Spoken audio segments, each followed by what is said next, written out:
आज हम प्रतियोगी परीक्षाओं के लिए अति महत्वपूर्ण प्रश्नों को पढ़ने वाले हैं जो विभिन्न एग्जाम में आए हुए हैं। दिया गया है फर्स्ट प्रश्न है, निम्नलिखित में से जीवन प्रक्रियाओं का कौन सा युग्म पेड़ पौधों और जीव जंतुओं दोनों में मिलता है। यह प्रश्न जो है CTET के एग्जाम में पूछा गया प्रश्न है, 2012 में पूछा गया था। दिया गया है ऑप्शन ए प्रजनन और भोजन बनाना, ऑप्शन बी वृद्धि और भोजन बनाना, ऑप्शन सी प्रजनन और अंकुरन, ऑप्शन डी वृद्धि और प्रजनन।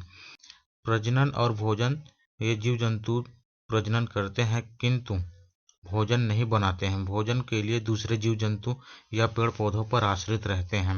इसी प्रकार सेकंड ऑप्शन में भी देखा जाए तो वृद्धि दो पेड़ पौधे और जीव जंतु दोनों में वृद्धि होती है किंतु भोजन बनाना ये दोनों का काम नहीं है। जीव जंतु जो है भोजन के लिए दूसरे जीवों पर आश्रित होता है।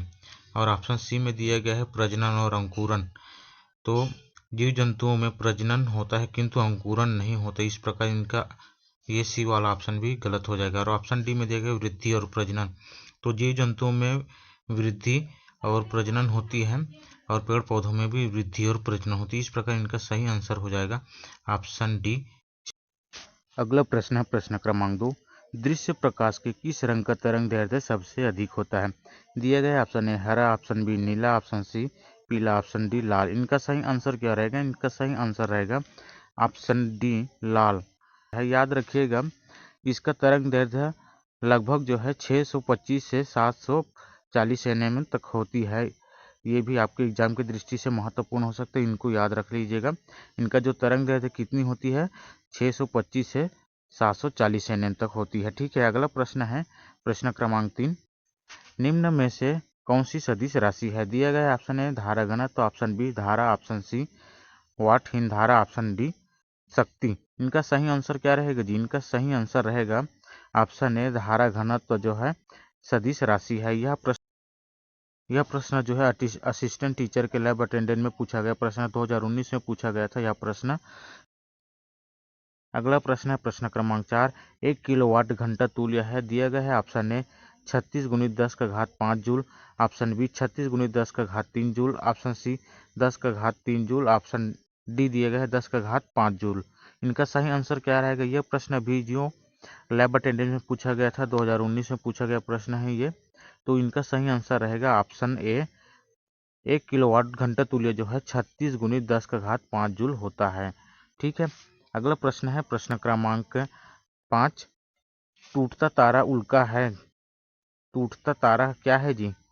टूटता तारा या उल्का है। दिया गया है ऑप्शन ए एक तारा जिसके एक सिरे पर पूंछ होती है, ऑप्शन बी उल्काब जो पृथ्वी के वायुमंडल में प्रवेश करते ही आग पकड़ लेता है, ऑप्शन सी एक समान गति से चलने वाला तारा, और ऑप्शन डी एक चमकता पिंड जो वायुमंडल में एक समान गति से चलता है। तो इनका सही आंसर क्या रहेगा?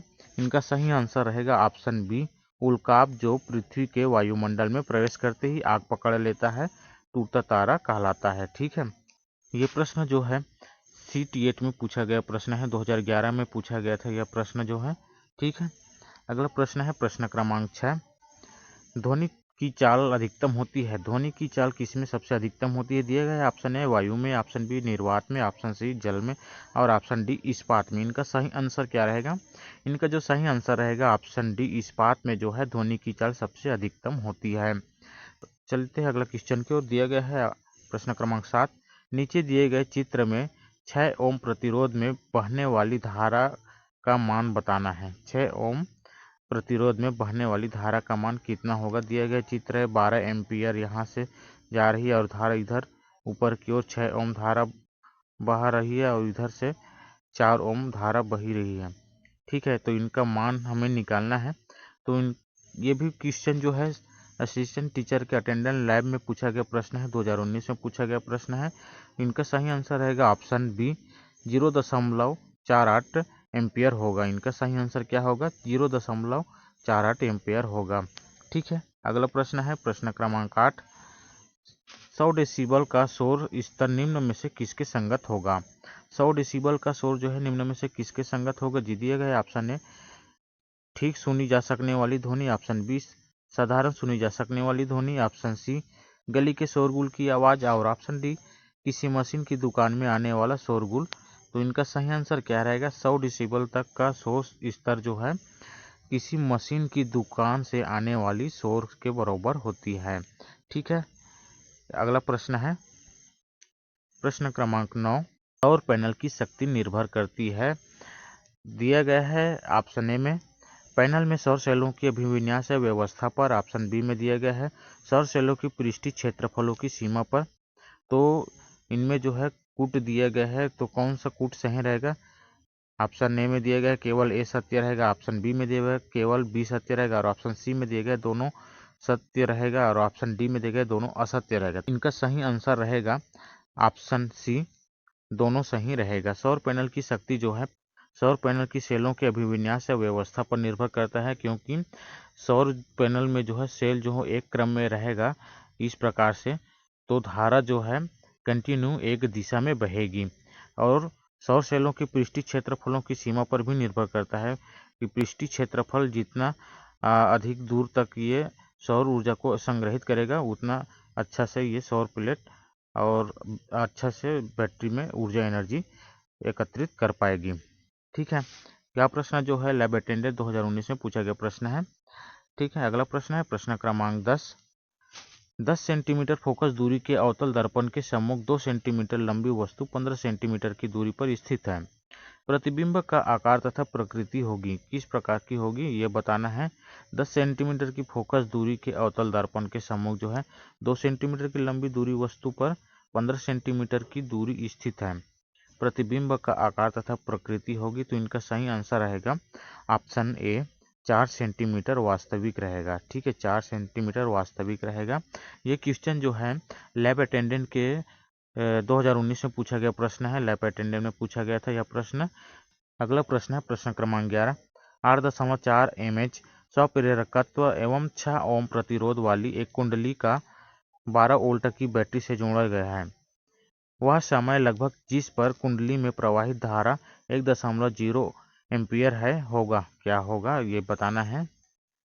यदि 8.4 mAh के बैटरी होती है, उसमें स्वप्रेरकत्व एवं 6 ओम का प्रतिरोध उसमें जोड़ दी जाती है और एक कुंडली लगा दी जाती है 12 वोल्ट की बैटरी से जोड़कर, तो उसमें बहने वाली प्रवाहित धारा जो है 1.0 एम्पियर होगा। तो इनका सही आंसर क्या रहेगा? इनका सही आंसर रहेगा ऑप्शन डी 1 मिली सेकंड होगा। 1 मिली सेकंड में जो है 1.0 एम्पियर होगा। ठीक है, यह प्रश्न भी लैब अटेंडेंट 2019 में पूछा गया प्रश्न है। ठीक है, अगला प्रश्न देखते हैं प्रश्न क्रमांक 12। यदि सितार और बांसुरी पर एक ही स्वर बजाया जाए तो उनमें उत्पन्न ध्वनि का भेद निम्नलिखित में से अंतर के कारण किया जा सकता है। यदि सितार और बांसुरी को एक ही स्वर पर बजाया जाए तो उनमें उत्पन्न ध्वनि का भेद निम्नलिखित में से अंतर कारण किया जा सकता है। दिया गया है ऑप्शन ए तारकत्व, प्रबलता एवं गुणता, ऑप्शन बी में दिया गया केवल तारकत्व और प्रबलता, और ऑप्शन सी में दिया गया केवल ध्वनि गुणता, और ऑप्शन डी में दिया गया है केवल ध्वनि प्रबलता। तो इनका सही आंसर क्या रहेगा जी? इनका सही आंसर रहेगा ऑप्शन सी रहेगा, केवल ध्वनि गुणता के आधार पर जो है सितार और बांसुरी में हम उनमें विभेद और कारण का अंतर पता कर सकते हैं। ठीक है, इस प्रकार जो है इनका सही आंसर हो जाएगा ऑप्शन सी। अगला प्रश्न देखते हैं। अगला प्रश्न है उसे चुनिए जो अन्यों से भिन्न है। उसे चुनना है जो दिया गया है वो सबसे भिन्न कौन सा है। ये प्रश्न जो है CTET 2012 में पूछा गया प्रश्न है। दिया गया है option A grease, option B कोयला, option C petrol, option D paraffin मोम। इनका सही आंसर क्या रहेगा? इनका जो सही आंसर रहेगा ऑप्शन सी पेट्रोल। इन सभी से जो है पेट्रोल अलग है। अगला प्रश्न है प्रश्न क्रमांक 13। मधुबनी चित्रों को बनाने के लिए चित्रकार द्वारा उपयोग किए जाने वाले रंग होते हैं। तो इस प्रकार जो है मधुबनी चित्र बनाने के लिए उपयोग किए जाने वाले रंग किस प्रकार के होते हैं। दिया गया है ऑप्शन ए सोने चांदी को घोल कर बनाए गए पेंट होते हैं, ऑप्शन बी पिसे हुए चावल के रंगीन घोल होते हैं, ऑप्शन सी विशेष प्रकार के बने पोस्टर रंग होते हैं, और ऑप्शन डी दिए गए हैं अति उत्तम गुणवत्ता के फाइबर पेंट होते हैं। तो इनका सही आंसर क्या रहेगा? इनका जो सही आंसर रहेगा ऑप्शन बी पिसे हुए चावल के रंगीन घोल होते हैं, जो मधुबनी चित्रों को बनाने के लिए उपयोग में लाए जाते हैं। किससे बने होते हैं? पिसे हुए चावल के रंगीन घोल से बने होते हैं। अगला प्रश्न देखते हैं प्रश्न क्रमांक 14। कांस्य या ब्रॉन्ज के विषय में जिसका उपयोग गोलकुंडा के किले में मिली तोप में किया गया था। सही कथन चुनना है इनके संबंध में। दिया गया है फर्स्ट कथन है कांसा या तांबा जो है कॉपर या टिन की मिश्र धातु है। ऑप्शन बी में दिया गया है कांसा या तांबा तथा प्लेटिनम की मिश्र धातु है, और ऑप्शन सी में दिया गया है कांसा एक तत्व है, और ऑप्शन डी में दिया गया कांसा तांबा तथा जस्ता की मिश्र धातु है। इनका सही आंसर क्या रहेगा? इनका सही आंसर रहेगा ऑप्शन ए कांसा तांबा या कॉपर तथा टीन की मिश्र धातु है। कांसा तांबा या कॉपर या टीन की मिश्र धातु है। ठीक है, यह प्रश्न जो है सेंट्रल टेट में पूछा गया था 2012 में, याद रखिएगा। अगला प्रश्न है प्रश्न क्रमांक 15।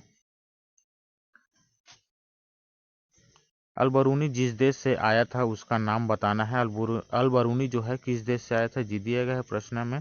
ऑप्शन अजबेकिस्तान से, ऑप्शन बी ओमान से, ऑप्शन सी अफगानिस्तान से, ऑप्शन डी बांग्लादेश से। इनका सही आंसर क्या रहेगा? इनका सही आंसर आप लोग कमेंट बॉक्स में बताना। ये प्रश्न जो है आपको पूछा गया था 2012 में, सेंट्रल टीएट में पूछा गया प्रश्न है। ठीक है, मेरे द्वारा दी गई जानकारी आप लोगों को अच्छा लगा तो मेरे चैनल को लाइक शेयर एवं सब्सक्राइब जरूर कीजिएगा। धन्यवाद।